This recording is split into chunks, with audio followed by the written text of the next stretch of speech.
ఈ రాజకీయాలు ఈ మధ్య చిరకాలంగా ఉన్నారు, అవన్నీ అయిపోయాయి. ఇప్పుడు ఫిలిం మీడియా ముందుకు వచ్చేసరికి మీకు మీ ఫేస్లో ఉత్సాహం కనిపిస్తుంది మాకు. మీ లోపల ఎలా ఉంది? తప్పిపోయిన పిల్లాడు 7 సంవత్సరాల తర్వాత అడవిలో దొరికి అమ్మా నాన్న కలిసినట్టుందయ్యా. ఓకే. చిన్నప్పుడు ఎవరో కాశీయాత్ర వెళ్తున్నారు, ఒక అమ్మా నాన్న తీసుకొని ట్రైన్ దిగి పారిపోయాడు కుర్రాడు. వాడికి అమ్మా నాన్న ఇంటెన్షన్ ఏంటి, ఇటు పారిపోదామని కాదు, ఇటు ఏదో అవుదామని. అక్కడ ఏమి కాకపోతే వాడికి అమ్మా నాన్న గుర్తొస్తే వచ్చి అమ్మా నాన్న కలుసుకుంటే ఎంత కిక్ ఉంటుంది, అంత కిక్ ఉంది మిమ్మల్ని కలుస్తుంటే. నాకు very good, very good, very good. Ganesh గారు అన్న, మీరు కొత్త సినిమాతో మళ్ళీ మీడియా ముందుకు వస్తారనుకుంటే గబ్బర్ సింగ్తో వచ్చారు, కారణం ఏంటి? ఇది కొత్త సినిమానే కదన్నా, కొత్త సినిమా. ఇది ప్రతిరోజు కొత్త సినిమానే. ఇది ఎవరికి కింద న్యూస్ మారొచ్చు అన్న, పైన హెడ్డింగ్ మారదు. ఈనాడు పేపర్, ఆంధ్రజ్యోతి పేపర్. గబ్బర్ సింగ్ అనే చరిత్ర అంతే ఇది. రిలీజ్ కదా అన్న, గబ్బర్ సింగ్ అనే చరిత్ర రిలీజ్కి కూడా ఇంత క్రేజ్ వస్తుంది నేను కూడా అనుకోలేదు.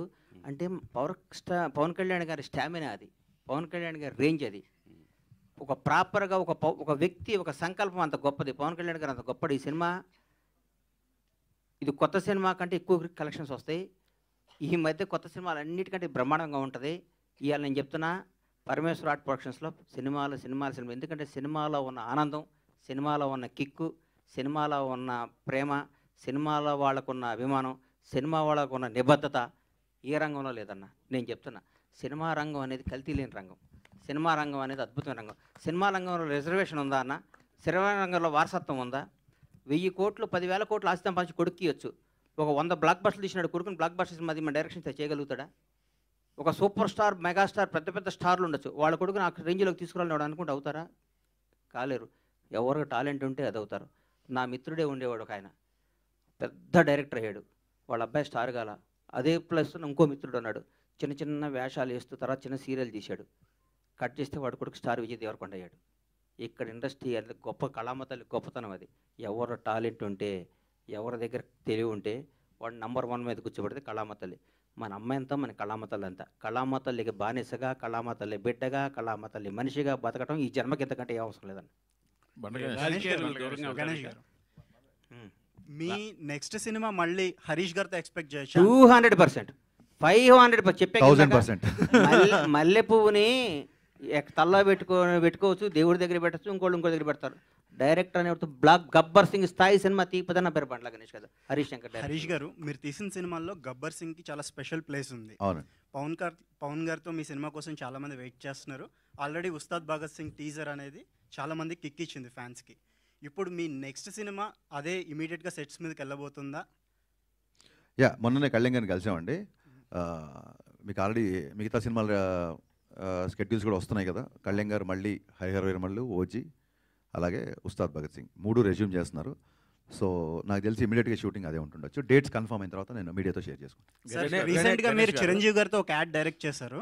మళ్ళీ చిరంజీవి గారితో సినిమా ఏమన్నా అప్పుడు డిస్కషన్ జరిగిందా? ఖచ్చితంగా అండి. చిరంజీవి గారు ఎప్పుడు కలిసినా, నేను ఆయన ఎప్పుడు కలిసినా ఫస్ట్ నేను మాట్లాడేది, సార్ మన కాంబినేషన్లో సినిమా అలా ఉండాలి, ఇలా ఉండాలి, ఏం ఆడుకుంటాం. మన యాడ్ కూడా చాలా ఎంటర్టైనింగ్గా వచ్చిన యాడ్, ఆయనకి బాగా నచ్చింది. డబ్బింగ్ చెప్తున్నప్పుడు చాలా అప్రిషియేట్ చేశారు. సో నేను ఒక నేచర్ లా అని నమ్ముతానండి. మనకి నేను చెప్పే కదా, మిరపకాయ సక్సెస్ తర్వాత నేను వేరే ప్రొడ్యూసర్ దగ్గరికి వెళ్తుంటే కళ్యాణ్ గారి నుంచి కాల్ వచ్చి గబ్బర్ సింగ్. సో నేను గబ్బర్ సింగ్ తీసాను అనుకోను, గబ్బర్ సింగ్ సినిమా నన్ను చూస్ చేసుకుంది అనుకుంటా. నేచర్ కాల్ అది, ప్రకృతి సహజంగా వచ్చిన ఒక decision, universe call actually. So అందుకు నేను చిరంజీవి గారితో కూడా ఆ యూనివర్స్ ఆ కాల్ తీసుకున్నప్పుడు I think it will happen అండి. నేను కూడా వెయిటింగ్ అండి. గణేష్ గారు మొన్ననే మెగాస్టార్ చిరంజీవి గారి సినిమా ఇంద్ర రిలీజ్ అయ్యి వరల్డ్లో పెద్ద బ్లాక్ బస్టర్ హిట్ అయింది. ఇప్పుడు మళ్ళీ ఇమీడియట్గా పవన్ కళ్యాణ్ గారు గబ్బర్ సింగ్ మళ్ళీ it is going to rewrite another history. మీరు ఒక మెగా అభిమానిగా దీని మీద మీ తాలూకా ఎక్స్ప్రెషన్ ఏంటండి? ఇండస్ట్రీలో no other sector is able to claim this success. వాళ్ళకి మాత్రమే వస్తున్న ఈ పరంపర మీద. అన్న నాగేంద్ర అన్న, నేను ప్రేమ ఖైదీలో జూనియర్ ఆర్టిస్ట్గా వేషం వేసినప్పుడు ఆయన పెళ్లి కొడుకు వేషం వేశాడు. అంటే దాదాపు 33 ఏళ్ళు. నాకంటే బెటర్ పొజిషన్ ఆ రోజు మా అన్నది. నేను ఒక పెద్ద డైరెక్టర్, జాలి, మేమందరం ఉత్తేజమైన చిన్న చిన్న జూనియర్ ఆర్టిస్టుల వేషాలు వేస్తే అప్పట్లో పెళ్లి కొడుకు వేషం. అబ్బాయి ఈ వేషం నాకు వస్తే బాగుండు అనుకున్నాను నేను కుర్రాడుగును సరిపోవని ఆయనకి ఇచ్చారు. అప్పుడు నేను హైదరాబాద్ వచ్చిందే చిరంజీవి గారిని చూడటానికన్నా. నేను సినిమా రంగం అనేది హైదరాబాద్లో ఉంటుంది, సినిమా షూటింగ్ చూడవచ్చు, సినిమా అని అంటే నేను చిరంజీవి గారి అభిమానిగా వచ్చాను. చిరంజీవి గారి వల్లే నాకు పవన్ కళ్యాణ్ గారు కానీ, చిరంజీవి గారు ఇండస్ట్రీకి రావటం కానీ, చిరంజీవి గారు ఇందిరా కొట్టడం, దాన్ని మించిన స్థాయిలో నా సినిమా ఉండాలని నేను అనుకుంటాను. ఎందుకంటే నేను స్వార్థపరుడిని, ఎందుకంటే నేను నంబర్ 1గా ఉండాలనుకుంటాను. చిరంజీవి గారు అంటే ప్రత్యేకమైన అభిమానం, గౌరవం, ప్రేమ. ఆయన గురించి నేను మాట్లాడే స్థాయి నాది కాదు. చిరంజీవి గారు అనేవాడు నా హృదయంలో ప్రథమ భాగంలో ఉంటారు ఆయన. నేను చిరంజీవి గారిని ప్రేమించి ఆరాధిస్తా. పవన్ కళ్యాణ్ గారు అంటే ఎందుకు నాకంటే నాకు జీవితాన్ని ఇచ్చాడు కాబట్టి ఆయన దేవుడు అనుకుంటాను. పవన్ కళ్యాణ్ చిరంజీవి గారిని చిన్నప్పుడు స్కూల్కి వెళ్ళేటప్పటి నుంచి చిరంజీవి గారిని చూసి పెరిగినాడు కాబట్టి చిరంజీవి గారు ఎప్పుడూ బాగుండాలి, ఇంకా బ్లాక్ బస్టర్ తీయాలి. మీ ద్వారా ఆయన్ని రిక్వెస్ట్ చేస్తున్నా, అన్న ఛాన్స్ నాకు ఇవ్వన్న హరీష్ శంకర్, నేను మీకు బ్లాక్ బస్టర్ సినిమా తీసి అవకాశం తెచ్చుకుంటామన్నా, మీ రుణం తెచ్చుకుంటామన్నా, ఈ ఒక్క అవకాశం ఇవ్వని మీ ద్వారా సార్ని అడుగుతున్నా. చిరంజీవి గారు సార్, మా ఇద్దరు కాంబినేషన్ మాకు అవకాశం ఇవ్వండి. మీరు ఎందరికో అవకాశం ఇచ్చారు, మీరు ఎందరికో జీవితాలు ఇచ్చారు, మీ పేరు చెప్పుకొని ఎంతో స్థాయిలో ఉన్నారు. ఒక్క 70 రోజుల అవకాశం మాకు ఇవ్వనని జీవితంలో చరిత్రలో ఉండిపోయి సినిమా తీసిస్తానని అడుగుతాను. గ్రేట్. ఇప్పుడు మీరు అడిగిన ప్రశ్న ఒకసారి చిరంజీవి గారే నన్ను అడిగారు. Sorry to interrupt your question.